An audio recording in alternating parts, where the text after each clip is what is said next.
Well, dude, I want to go down this kind of rabbit hole now because this I'm just going to be self-indulgent here because you're someone that I think I could learn a lot from in this place. So obviously I was first introduced to you years ago, like most people were, through Bigger, Stronger, Faster.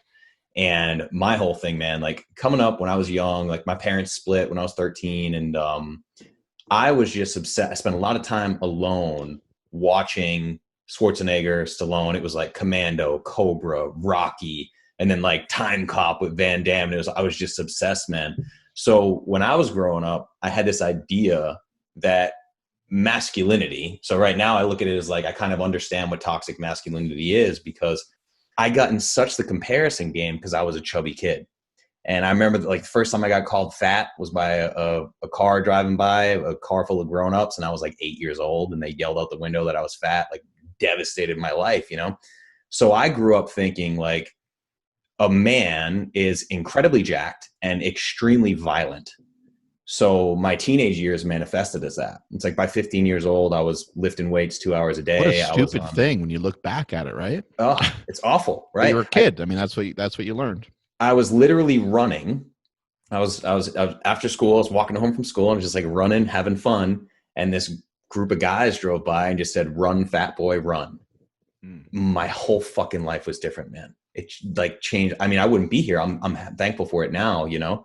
But it literally like 15 years old. I'm pounding the weights. I'm running on a treadmill 2 hours a day. I'm taking ephedrine pills, hydroxycut, because all that shit was legal back then. Were you real heavy? Did you like were Um, you big?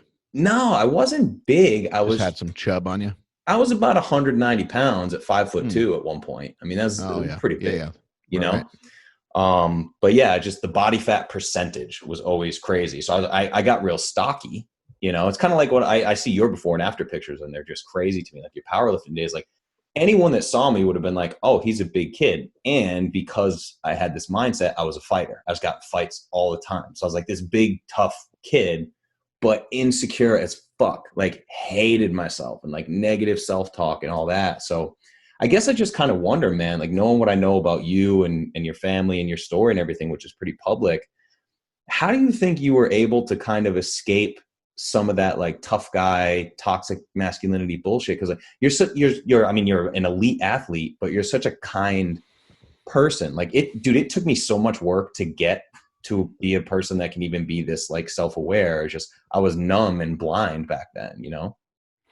Yeah, I'd have to say I learned so much of it from my brother Mike, because I mean, he was a tough guy, and somebody said something to him that he didn't like, and he would just punch him out, you know. Yeah. And I remember thinking, like, when I was a kid, I thought that was cool, and I remember people in the town kind of thought it was cool. He was like the local badass, and to some extent, it is kind of cool to be able to stand up for yourself.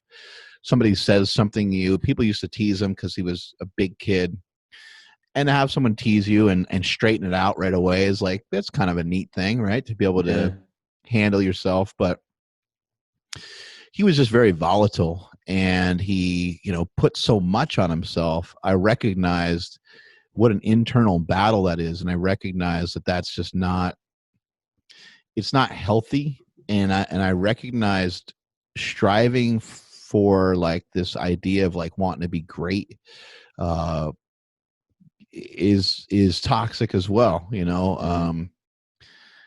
Violence, you know, violence is just an inability to express ourselves enough, you know. Like if you and I had a problem with each other, if we were able to really discuss it, if you were like, dude, like what you said, like that really bothered me, that's why I challenged you to a jiu-jitsu match or whatever, Right. and we could talk about it and we can make some sense of it, and you could say, I know I'm not fat, but you teased me and called me fat, but as a kid it really damaged me, it really hurt me on the inside. And I can say, oh Mm. dude, I was, my bad, I just was throwing out some locker room language. You Mm. know, I'm not trying to hurt anybody. And then you can say, all right, well, I say stupid stuff too. You can recognize that, and we can come to a resolution. But a lot of times you can't with violence, and Yeah. it makes it very difficult. But also this idea of like striving for just like overreaching, overstretching. I remember recognizing at a young age that sometimes people were just flat out different than other people, and that there was really not an as much as you'd like to be some of these people, there's not a need to try to strive for it because you just can't do it. Like you Yeah. just, and I know that no one wants to accept that fact. Nobody wants to say, don't ever let anybody tell you that you can't do something. But there are certain things that you have some limitations on, like the likelihood of being an Arnold Schwarzenegger Yeah. is going to be extremely unlikely. And I think my mom mentions it in Bigger, Stronger, Faster. She's like, with my brother Chris wanting to be like Arnold, she's like, why can't you just think, I just want to be the next Chris Bell, because somebody else might be thinking that. Yeah. Somebody else might be emulating, what you're doing or what I'm doing. They want to be the next Mark Bell, Right. and I think kind of think of it from that perspective. Then you end up landing on something that's a lot more pure and isn't as congested. Mm. One of the things I recognized much later in life, but I always knew because my parents gave me a lot of love and attention, was that, and this is from Mr. Rogers, but you don't have to do anything in this world. You don't have to do anything spectacular in this world to be loved. And I Yes. think that is an amazing quote. And obviously it's a great quote to share with children, because children are always trying to make their parents happy. And what a great message to tell your kids, especially if they're sad about a particular situation, they're upset about a particular situation. They're just trying to, they strike out in baseball or, whatever the situation is. And you can kind of say, hey, look, I know you want to hit the ball, and I know that you're trying to get, you're trying to, blend in with your friends or be recognized for being good or great at something. But you don't have to do anything spectacular for me. Yeah. I love you no matter what. And I think things like that are really powerful. So again, luckily for me, I had parents that helped kind of shape me. I don't know, the message that my brother may have missed that was in there, but he was just born a little more aggressive than I was, I think.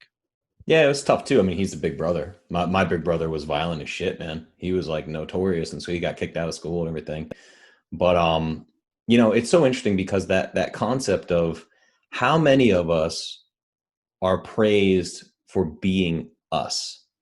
Not because there's so many labels. Like my whole career, I've been a professional musician my whole life. So it's like I was always praised for being on stage and he's so talented and he's so this or blah, blah, blah. So there's always some kind of label we put on it of just like, hey, who told me I was like, hey, I really like that you're Justin. It's like, what? We have all these labels and then the comparison thing starts, like me Well, comparing if myself somebody to said that to Arnold. you, if a teacher like that or something said that to you, you'd be like, "You're a weirdo." Like Yeah, that was whack. Like, what's that guy talking about? Like, that was strange. exactly. Made me feel uncomfortable.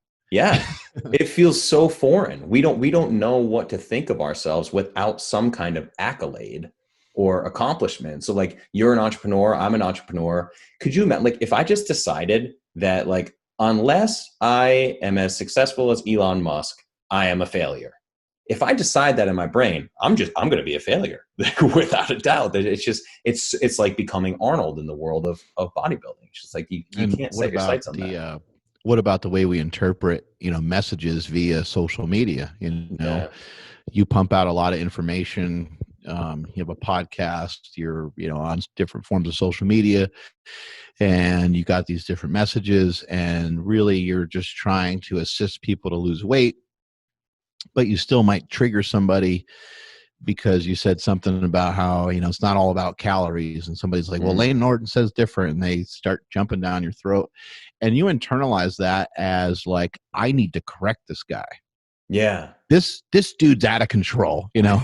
400 people loved it and a bunch of people commented and they liked it, but I need to not only correct the guy, to correct his mistake. I need to show him how not only was he wrong, but I need to prove to this guy that I'm right. And Yeah. you can't really unwind that, especially considering that you have no idea. It would be different if you were at a conference. It'd be different. and Yeah. somebody raised their hand and they say something and you go back and forth, and they say, hey, I have clients just like you and they're on like an all carbohydrate diet.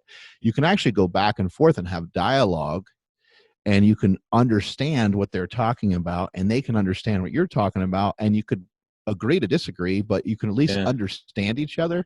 You can't get that through the internet. It doesn't work that way. When you No. see the messages, I think that most of us automatically feel like that means we're doing a bad job.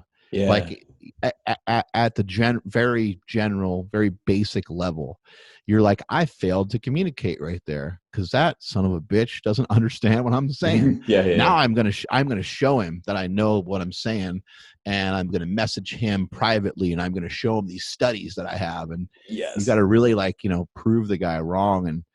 And with my own social media, in terms of like Instagram, I just have really recognized, I think there'll be a backlash against social media. I don't think I think we're 2 years away, 3 years away from there being skull and crossbones that comes along with social media, because of it's the new smoking, I think, in I a lot agree of ways. completely.